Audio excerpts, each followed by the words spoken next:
अल्लाह के नाम से शुरू जो बड़ा मेहरबान और निहायती रहम वाला है। इन्फो टीवी की तरफ से तमाम नाजरीन को अस्सलाम वालेकुम। पाकिस्तान तहरीक इंसाफ के सीनियर रहनुमा जहांगीर खान तरीन लगभग 7 माह लंदन गुजारने के बाद कल सुबह पाकिस्तान वापस पहुँचे। इनकी वापसी पर समाजी राब्तों की वेबसाइट पर काफी बहस जारी रही है। जहांगीर तरीन ने आज तक जिस भी चीज को हाथ लगाया वो सोना हो गई। ये बात इनके नाक़दीन भी मानते हैं, लेकिन इसकी वजह वो किस्मत से ज्यादा जहांगीर तरीन की दौलत से कामयाबी खरीद लेने की सलाहियत को करार देते हैं। पंजाब यूनिवर्सिटी के एक लेक्चरर से लेकर अरबपति कारोबारी तक वो जहेज में मिलने वाली सियासत से लेकर मुल्क के अहम जमात के अहम तरीन ओहदेदार तक जहांगीर तरीन ने कामयाबियों की ऐसी दास्तान रकम की कि जिनकी मिसाल पाकिस्तान में शायद कहीं और ना मिले। इसके साथ साथ वो मुल्क के मुतनाज़े तरीन सियासी शख्सियात की फहरिस्त में भी शामिल हैं। इनके नाक़दीन में खानदान वालों से लेकर इनकी अपनी जमात के रहनुमा तक शामिल हैं, जो इन पर जमीनों और ओहदों पर काबिज होने का इल्जाम धरते हैं। जहांगीर तरीन के वालिद अल्लाह नवाज तरीन अयूब खान के दौर में कराची पुलिस में DIG के ओहदे पर तैनात थे। कहने वाले कहते हैं इस ओहदे तक रसाई में इनकी काबिलियत से ज्यादा फील्ड मार्शल अयूब खान से इनकी रिश्तेदारी का दखल रहा है। इनकी आबाई जमीनें तरबेला के मकाम पर बनने वाले डैम में आ गई, जिनकी बदले इन्हें जनूबी पंजाब के शहर लोधरा में ज़रई जमीन अलाट की गई है। पुलिस से रिटायरमेंट के बाद अल्लाह नवाज ने मुल्तान में रिहाइश और लोधरा में काश्तकारी इख्तियार कर ली। जहांगीर तरीन ने अपनी जिंदगी की इब्तदाई 20 बरस इसी 2 कमरों के मकान में बसर किए। जहांगीर तरीन को तालीम के लिए लाहौर भिजवाया गया, जहां से इन्होंने ग्रेजुएशन और अमेरिका के नॉर्थ कैरोलिना यूनिवर्सिटी से 1974 में बिजनेस एडमिनिस्ट्रेशन में मास्टर्स किया। जहांगीर तरीन के बकौल दौरान तालीम एक दिन के लिए भी इनके दिल में ये ख्याल नहीं आया कि वो अमेरिका में ही मुस्तकबिल के रिहायशी बन जाएं। इसीलिए तालीम मुकम्मल करते ही वो वतन लौट आए। इनका पहला इश्क दर्स और तदरीस है। वो कहते हैं इन्हें नौजवानों के साथ गुफ्तगू करके हमेशा मजा आता है, इसीलिए उन्होंने पंजाब यूनिवर्सिटी में लेक्चरर के तौर पर मुलाजमत इख्तियार कर ली, लेकिन वालिद की मुखालफत के बायस वो अपना पहला इश्क छोड़कर बैंक की नौकरी करने पर मजबूर हो गए। एक शाम वो दफ्तर से बाहर निकले तो इन्हें एहसास हुआ कि वो खुश नहीं हैं। इनका दफ्तर लाहौर की एक इमारत के तहखाने में था। इनका कहना था कि मैं सुबह इस तहखाने में दाखिल होता और शाम ढलने के बाद बाहर निकलता। एक शाम दफ्तर से निकलते मैंने सोचा ये भी कोई जिंदगी है। अगली सुबह मैं इस तहखाने में नहीं गया। लाहौर से मुल्तान पहुंचे और वालिद को खबर सुनाई कि वो काश्तकारी करेंगे। वालिद जैसे सकते में आ गए। क्यों पुत्र, लाहौर में कोई झगड़ा हो गया है क्या? तो मैंने जवाब दिया, चंद दिन लोधरा में वालिद साहब की जमीनों पर गुजारते ही मुझे एहसास हो गया कि काश्तकारी मेरे DNA में है। मैंने सियासत की, कारोबार किया, दुनिया देखी, यानी हर काम किया, लेकिन जो खुशी मुझे काश्तकारी करके होती है वो दुनिया के किसी काम में नहीं होती।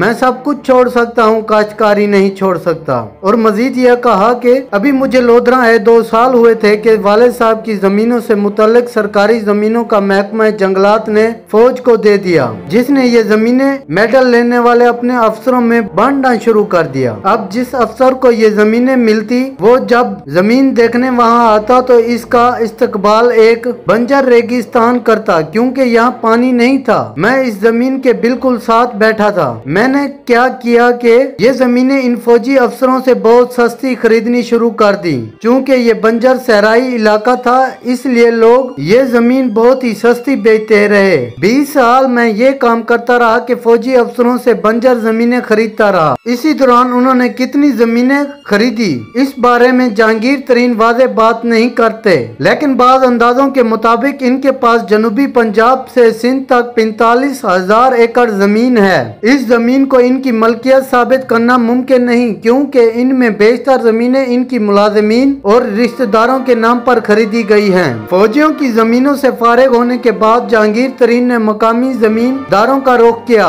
उन्होंने इनकी जमीन के बदले सालाना इतनी रकम की पेशकश की कि जितनी वो साल भर मेहनत करके कमाते थे, बेशतर लोगों को ये पेशकश भा गई और इन्होंने अपनी जमीनें ठेके पर जहांगीर तरीन के हवाले कर दी। इस तरह से हासिल की गई जमीन का शुमार जहांगीर तरीन के करीबी रिश्तेदार भी आज तक नहीं कर सके। ये सारी खरीदो फरोख्त गैर मुतनाज़े नहीं रही। इनके बाद रिश्तेदारों, इलाके के जमींदारों और बाज दीगर अलाटियों ने इन पर जमीनों पर कब्जे और धोखे से जमीनें कम दामों खरीदने के इल्जामात लगाए। इनमें से बहुत सौ पर तस्वीर और फैसले हो चुके हैं और कुछ मुकदमात अभी तक सिविल अदालतों में जेर समाअत हैं। जमीनों से कमाई गई रकम जहांगीर तरीन ने मुख्तलिफ सनतों कारोबारों में लगाई। शुगर मिलें खरीदी, हसस में पैसा लगाया, बैंकों में हिस्सेदारी की, अलगर्द हर वो नफा बख्श काम किया जो कोई भी समझदार कारोबारी करता है। यूं वो मुल्क के बड़े जमींदारों के साथ साथ कामयाब कारोबारी भी बन गए। इस जमींदारी को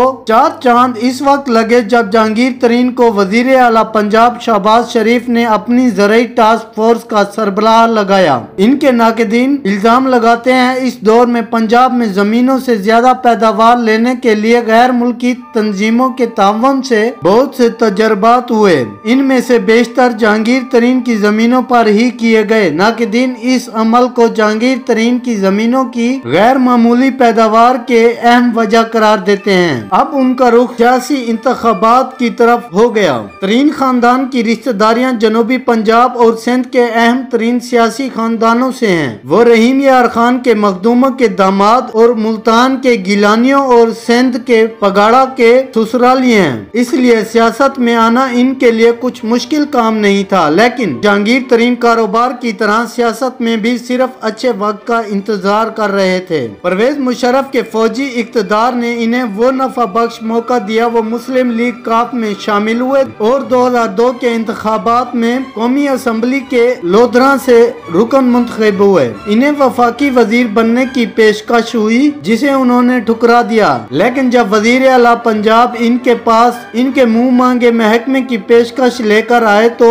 वो इनकार न कर सके और एक बार फिर ज़राअत के सूबाई महकमे से वाबस्ता हो गए। इस दौरान जमीनों की खरीदारी भी जारी रही और सरकारी खर्च पर नित नए तजर्बात भी। कुछ अरसे के बाद वो वजीर आजम शौकत अजीज के वजीर सनत और पैदावार बन गए। एक बार फिर नाक़दीन ने शोर मचाया कि इस दौरान मुल्क के साथ साथ जहांगीर तरीन ने भी खूब सनती तरक्की की। 2008 में वो अपने एक और रिश्तेदार पीर साहब पगारा की मदद और टिकट पर कौमी असम्बली के रुकन बन गए। 2011 में इन्होंने दर्जन भर हम ख्याल अरकान असम्बली को इकट्ठा किया और एक मजबूत सियासी प्रेशर ग्रुप के तौर पर सामने आए। अभी वो ये ग्रुप अपने आइंदा सियासत के बारे में गौर व फिक्र कर ही रहा था कि अचानक खबर आई कि जहांगीर तरीन इमरान खान की तहरीक इंसाफ में शामिल हो गए हैं। खुद इस ग्रुप के अरकान भी हैरान रह गए कि किस तरह इनकी ताकत को इस्तेमाल करके जहांगीर तरीन ने एक लंबी छलांग लगाई कि खुद ये ग्रुप भी देखता ही रह गया। PTI में इनकी आमद और फिर अहम तरीन ओहदे तक तरक्की भी आसान नहीं रही। 2015 में PTI में पार्टी इंतखाबात करवाने वाले पार्टी रहनुमा जस्टिस वजीहुद्दीन अहमद ने इल्जाम लगाया कि जहांगीर तरीन ने दौलत के बलबूते पर पार्टी इंतखाबात में धांधली की कोशिश की है। इमरान खान ने जस्टिस वजीहुद्दीन की बात सुनी, अनसुनी कर दी, जिस पर जस्टिस साहब PTI से अलहदा हो गए। आज जहांगीर तरीन बहुत फख्र से कहते हैं कि इमरान खान इनका मशवरा बहुत गौर से सुनते हैं। ये बहुत बड़ी जिम्मेदारी है क्योंकि इमरान खान इस मुल्क का मुस्तकबिल और आखिरी उम्मीद है। इस लिहाज से इस मुल्क की बहुत बड़ी जिम्मेदारी मुझ पर आयद होती है। नाक़दीन कहते हैं कि जहांगीर तरीन के मशवरे सुनने इमरान खान की एक तरह की मजबूरी भी है क्योंकि वो किसी भी दिन सबसे ज्यादा वक्त जहांगीर तरीन के साथ गुजारते हैं। जलसों और इजलासों में शिरकत के दौरान वो उनके लिए आते जाते हैं, चाहे ये सफर बुलेट प्रूफ गाड़ियों में हो या जहांगीर तरीन की मलकियती निजी त्यारे में।